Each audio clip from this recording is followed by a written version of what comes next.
Bismillahirrahmanirrahim. Bismillahirrahmanirrahim. Assalamualaikum warahmatullahi wabarakatuh. Alhamdulillahi wa kafa.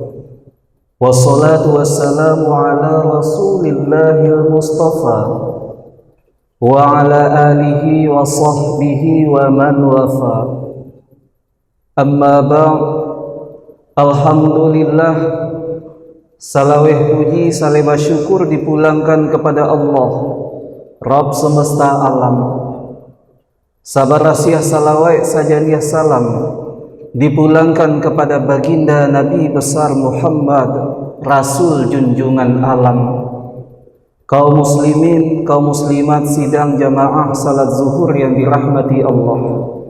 Pada kesempatan zuhur kini kita cuba menelaah sebuah hadis yang disampaikan oleh sahabat Abu Ayyub Al-Ansari. Maka di waktu itu Abu Ayyub Al-Ansari menyatakan, telah datang seseorang lelaki menghadap kepada Rasulullah.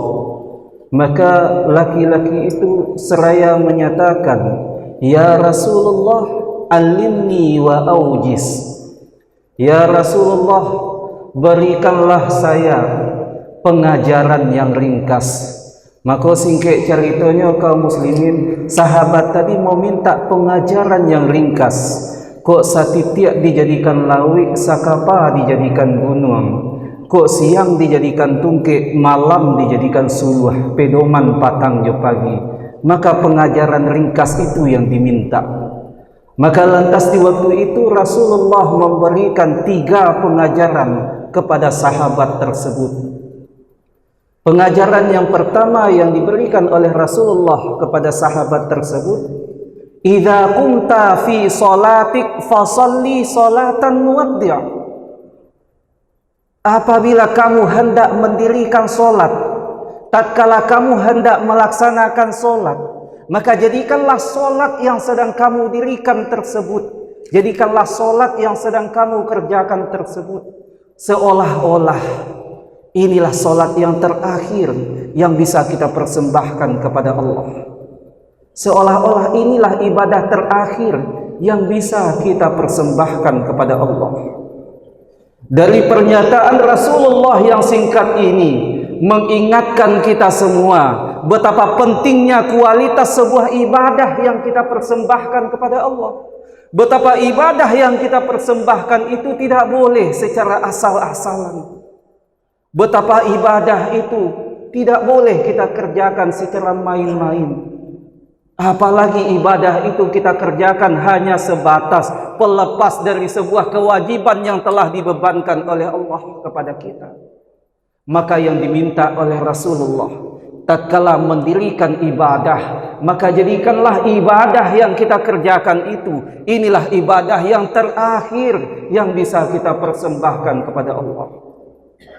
Maka pertanyaan bagi kita semua, mau sampai kapan kita melaksanakan ibadah tapi kita tidak mengerti dengan ibadah yang kita lakukan itu sendiri? Mau sampai kapan kita melaksanakan solat tapi kita tidak mengetahui makna dari bacaan solat yang kita baca? Mau sampai kapan kita solat tapi sementara kita tidak mengerti arti dari gerakan solat yang kita lakukan? Maka mulailah sedikit demi sedikit. Bagi yang solatnya masih ada yang bolong, sempurnakan. Andai kata sudah sempurna dalam melaksanakan tersebut, maka maksimalkan dalam memahami makna, memahami arti, memahami apa yang ada dalam bacaan ataupun gerakan dalam solat tersebut. Namun kadangkala yang terjadi bagi kita hari ini kaum muslimin, kadangkala ada di antara kita yang ego dengan dirinya. Kami sudah puluhan tahun solat Ustaz, kami sudah puluhan kali ruku, kami sudah ribuan kali sujud. Rasanya tidak ada salah dalam solat yang kami lakukan. Kadangkala ego yang demikian mengakibatkan dia tidak mau lagi belajar. Akhirnya apa? Kadangkala ada dalam gerakan bacaan solat yang dia lakukan, kadangkala ada salah dalam bacaannya. Akhirnya apa? Wajar solat yang dia lakukan, yang dia dirikan tidak mengena di hati tersebut. Kadangkala contoh yang ringan seringkali dijumpai di tengah masyarakat kita saat ini. Tatkala dia mendirikan solat, dia bacalah doa iftitah yang seringkali dia baca Allahu Akbar kabira walhamdulillahi katsira. Maka seringkali kekeliruan karena tidak mau mengulang, tidak mau belajar dan tidak mau melihat. Maka tatkala bertemu di lafaz hanifa muslimah wa ma ana minal, yang seharusnya musyrikin, kadang dia baca muslimin. Maka kadangkala bertemu di lafaz la syarika lahu wa bidzalika umirtu wa ana minal, yang seharusnya muslimin, kadang dia baca musyrikin. Maka artinya fatal. Salah baca, salah arti. Salah arti, salah makna. Salah makna, salah tujuan. Maka wajar kadangkala solat yang kita dirikan tidak mengena di hati. Maka mau sampai kapan kita solat masih terbiasa juga dengan kesalahan-kesalahan tersebut. Maksimalkan, baikkah itu dari segi bacaan, maksimalkan, baikkah itu dari segi gerakan perbuatan dalam solat itu. Supaya apa? Solat yang kita dirikan mengena di hati, dan di saat itu kita berusaha, inilah solat yang bisa kita persembahkan, inilah solat yang terbaik yang kita persembahkan kepada Allah, bukan yang hanya sebatas pelepas dari sebuah kewajiban. Pengajaran yang kedua yang diberikan oleh Rasulullah kepada sahabat tersebut, wala takallam bi kalamin ta'tadiru minhu wada. Janganlah kamu berkata-kata dengan pembicaraan yang nantinya menyebabkan kamu meminta maaf pada hari yang akan datang. Dari pernyataan Rasulullah yang singkat ini, betapa pentingnya nilai sebuah perkataan yang telah diucapkan tersebut. Betapa kata-kata itu mempengaruhi arti. Namun kadangkala yang terjadi hari ini, banyak di antara kita yang tidak pandai menjaga kata-kata atau lisannya. Sehingga apa? Dia meminta maaf akan kata-kata yang telah dia lontarkan. Banyak kita lihat di media sosial, di televisi, entahkah itu dia sebagai public figure, pejabat dan sebagainya, dia sudah menyampaikan kata-kata ini. Akhirnya apa yang terjadi? Dia meminta maaf akan kata-kata yang telah dia lontarkan. Maka wajar peribahasa menyampaikan, berpikir pelita hati. Itu yang kurang hari ini. Maka pikirkanlah dulu sebelum berkata-kata. Maka Pituah Minang menyampaikan, kok bajalan paliharu kaki, bakato paliharu lisan. Artinya apa?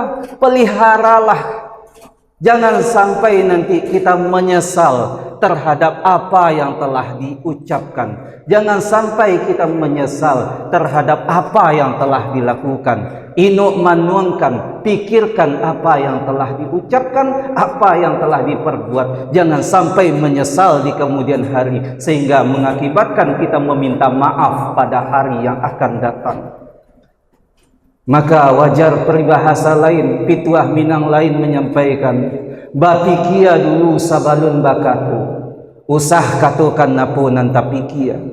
Sebab apa dek itu? Sebab luku dipisau tampak darah, 2-3 tawih panawa, sanang nandak tampak bakih, jo betadin nyo sehat juo. Tapi luku di lidah suli ubeknya, mandanyui kalbunubun, manggaga karangkai hati. Di luar mungkin ndak bakasan, tapi di dalam menaruh dendam. Samu jo kain balipe dalam lamari, disangku bule buah nipah, kironyo ampe bapa sagi. Disangku lipe ndak berubah, di kambang cahaya tiok ragi. Mode itu bahayanya lidah tadi. Hati-hati. Namun kadangkala bagi kita hari ini kaum muslimin, kaum muslimat sidang jamaah zuhur yang dirahmati Allah, Kadangkala lisan tadi tidak bisa kita setel, tidak bisa kita arahkan. Bahkan kadangkala lidah tadi suka mengadu domba antara satu dengan lainnya. Dahulu sebelum dia hijrah, dia suka mengadu domba, mengadu public figurnya. Sebelum dia hijrah, dia suka dengan pemain bola ini, pemain bola itu. Akhirnya dia suka dengan ini dia katakan hebat, ini dia katakan hebat. Akhirnya dia adu. Namun setelah hijrah yang salah kaprah, apa yang dia adu? Para ustadz, para ulama yang dia adu. Dia sebarkan pendapat ini, dia sebarkan dengan pendapat ini. Akhirnya apa? Tidak sesuai, maka dia katakan ulama ini salah, ustadz ini salah. Gara-gara lisan tadi. Gampangnya hari ini di tengah kita mengadu-ngadu para ulama, mengadu-ngadu para ustadz, yang akhirnya apa? Menjadi kebingungan di tengah jamaah. Maka andai kata terjadi perbedaan-perbedaan, entahkah itu perbedaan dalam masalah khilafiyah, ibadah sunnah sebagainya, khilafiyah sifatnya, maka sikap kita nikmati, sikapi perbedaan itu dengan lapang dada. Jangan sampai perbedaan-perbedaan yang ada hari ini mengakibatkan kita berpecah belah. Apalagi sampai saling salah menyalahkan, apalagi sampai bid'ah membid'ahkan, apalagi sampai neraka dan neraka. Maka perbedaan-perbedaan itu andai kata terjadi, kita kembalikan kepada pituah Minang dahulu yang bunyinya, kok patah batang silasiah, tibarau rabah-rabahkan, kok sapatah kajinan basalisiah, usah surau nan ditinggalkan. Jadi kadangkala hari ini yang terjadi di antara kita, gara-gara satu kaji yang berbeda, surau yang ditinggalkan, gara-gara cie kaji yang tak sepakat samuinya, tak namuahnya menghampiri masjid, gara-gara cie kaji yang tak dipakai sama jemaah, tak namuahnya menjadi pengurus atau jamaah di masjid itu. Itu yang terjadi hari ini. Perbedaan pendapat mengakibatkan dia ingin pendapatnya dipakai. Seharusnya apa? Terjadi khilafiyah, perbedaan pendapat yang demikian, kita sikapi dengan lapang dada. Jangan sampai surau yang ditinggalkan gara-gara kaji yang berbeda tersebut. Kaum muslimin, kaum muslimat sidang jamaah zuhur yang dirahmati Allah. Yang ketiga yang disampaikan oleh Rasulullah kepada sahabat tersebut, wa ajmilil ya'sa amma fi aydin nas. Janganlah kamu terlalu berharap terhadap apa yang telah dimiliki oleh manusia. Kenapa? Kadangkala manusia itu ketika dia sudah berada di atas, kadangkala dia lupa dengan yang di bawahnya. Itu terjadi hari ini. Ustaz, kami mempunyai sahabat pemimpin, Ustaz. Kami mempunyai tetangga, kami anggota dewan, Ustaz. Kami punya sanak saudara adalah tentara, polisi dan sebagainya. Akhirnya apa yang terjadi? Kadangkala ketika kita bergantung kepada dia, yang muncul adalah sebuah kekecewaan. Kenapa? Kita berharap bantuan akan dia, namun dia tidak mampu dan tidak mau menolong kita. Maka Rasul sudah mengingatkan, jangan terlalu berharap kepada makhluk, jangan terlalu berharap kepada manusia, tapi berharaplah kepada Allah, berharaplah kepada Khalik. Kenapa? Ketika kita berharap kepada makhluk, yang kita jumpai adalah sebuah kekecewaan. Namun tatkala kita berharap kepada Khalik, diiringi dengan adanya doa, usaha, ikhtiar, dan ditutup dengan tawakal, maka ada solusi di dalamnya, ada jalan yang dibukakan oleh Allah.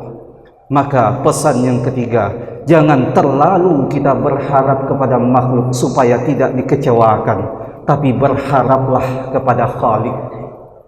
Kiranya kaum muslimin, kaum muslimat sidang jamaah zuhur yang dirahmati Allah, 3 pengajaran ringkas yang disampaikan oleh yang disampaikan oleh Rasulullah kepada sahabat tersebut bisa kita pedomani.